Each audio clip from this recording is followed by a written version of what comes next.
I was writing a cookbook, this recipe would definitely be in it. Part 8, Pumpkin Pie Coffee Cake. Part pumpkin pie and part coffee cake. This has a tender cake, a creamy pumpkin center, and a crispy, crumbly top. This binder is called my kitchen best friend. It's where I keep all the recipes, all of my recipes and other people's recipes that I've collected over the years. There's an Instagram account that I follow, and it's called Innkeeper Caroline.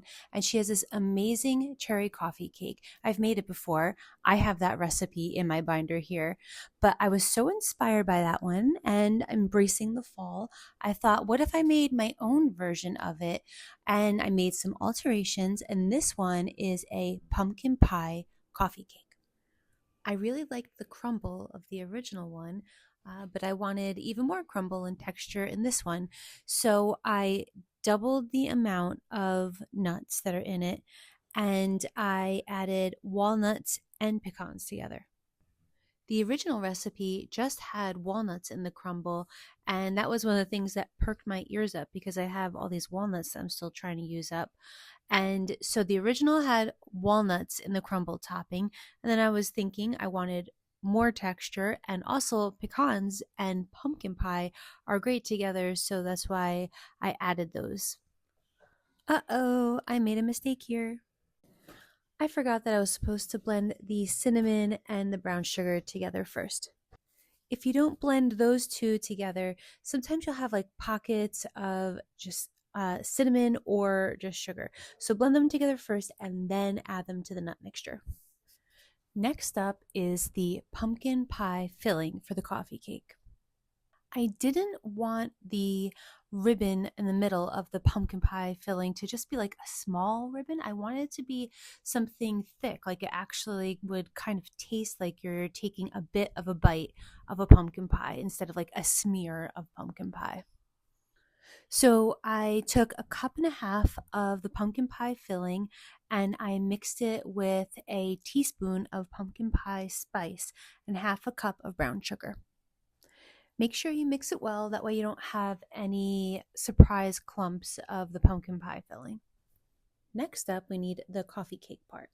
So you're going to start with 4 cups of flour. So what I did is I just kind of went in there, scooped it, kept it a little bit light and fluffy, and leveled it off and put them in the mixing bowl. Next up is the baking powder, and you're going to put that in there and mix it together. So you have your flour and your baking powder in a bowl, and then you're just going to put them to the side because you're going to work on creaming together your butter and eggs. For this part, I used a stand mixer, although you could use a hand mixer if you wanted to. You could probably do it by hand too, but this was easier for me. So you're going to cream together room temperature butter and sugar until fluffy and it gets a little bit lighter in texture. And then after it started to cream together, make sure you scrape down the sides, scrape the bottom of the bowl, and give it another mix for 30 seconds or so. Next up, you're going to add your eggs. You're going to do it one at a time, and you're going to mix in between each egg so it's thoroughly mixed together. After the eggs are incorporated with the butter and the sugar, you're going to add in either full fat yogurt or you're going to add in sour cream. I've made this recipe with both of those, and I think they both turn out really good. So it kind of depends on what you have on hand, although the original did call for sour cream. Looks like I was feeling pretty bold with that last egg crack. I just cracked it in while the thing was going over the bowl. I must be pretty confident that I'm not going to get shells in there. That's a little bit wild. And you add your vanilla in when you're adding in your wet ingredients. I know there's some people out there that really don't like using cups and teaspoons to measure stuff, and they prefer grams or like a weight measurement. I've personally not found a problem with it. I'm not sure. I don't know. Do you have like an opinion about that? I'm sure actually people do have an opinion about it. I'm just surprised that it's as strong as it is.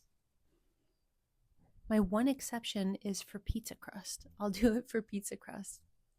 but otherwise, I don't usually do it, and things turn out great. I don't, I don't know. Just my experience. Okay, so your batter should, with the wet ingredients, should be mixed pretty well because now you're going to start adding in the flour mixture and you don't want to overmix it. So you need to make sure everything is well incorporated before you put in your dry mixture. I added it about like a quarter or a third at a time. I kind of pulsed it a little bit to get it to mix, scraped down the sides, and did that again until the flour mixture was incorporated. I also forgot to say that I added in the baking soda with the wet ingredients. That's how the original recipe did it, so I just followed what they did. Also, the original recipe had a cherry filling, but it was just cherries. So, since this had the pumpkin and the pumpkin pie spice and the brown sugar, I lessened the sugar that was in the cake. That way, it wasn't too sweet. So, I have my metal tray that I buttered, and that's what we're going to bake the cake in. I've only baked it in a metal like casserole dish like this one. I would imagine you could bake it in a glass one as well. I just haven't done that yet. You might just need to maybe alter the baking time a little bit. So I did about half the mixture on the bottom and I spread it out. And then I'm putting the pumpkin pie filling in the middle, spreading it. And then you take half of the mixture, put it over the pumpkin pie filling, sorry, the crumble mixture, you put it over the pumpkin pie filling. And then you're going to top with the remaining part of the cake mixture and then the remaining part of the crumble. And this was one of those times I really wish that I had an offset spatula because having the right tools really can make a difference. So I am kind of just dolloping the mixture on top and trying to spread it. But I don't know if you could see that it's like holding onto the spatula and I'm using a knife to try and spread it out. It was just annoying. It wasn't a big deal, but it made it harder to spread out. So if you have an offset spatula, I would highly suggest you using that. Here we go, still struggle spreading over here. After it's done, you are going to bake it in a oven at 350 degrees for 60 to 75 minutes. When you're baking it, if you notice that the top is getting like browned a little bit too quickly, you can cover it with foil like halfway through. But you're just gonna need to like kind of keep an eye on it, test for the doneness. So here it is, we baked it. But actually, this is the day after. So we had people over for dinner and we enjoyed it for our dessert. And so I'm having a slice the next day. Coffee cake really is nice with a cup of coffee.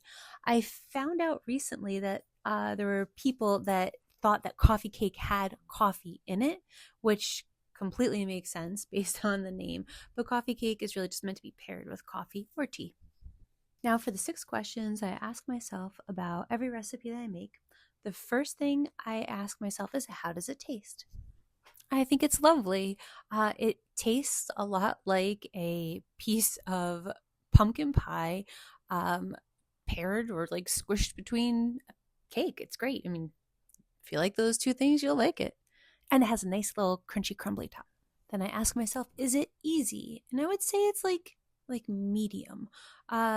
Nothing is complicated exactly, but you have to have separate bowls for like the crumble toppling. You have to mix the dry and the wet ingredients separately, pumpkin pie filling separately. So that's not hard. It's just not like super easy.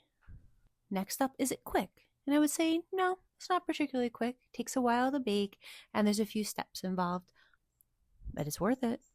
Then I ask myself, could I make it in bulk? And yeah, I don't see any reason why you couldn't. And then I ask myself, could I freeze it? And while I did not try to freeze it, I would imagine you could just put it in the freezer before you bake it. And this cost me about $10 to make. It was really good. It was a lot of fun to make. It tastes like fall. And if you try it, I hope you enjoy it as much as I did.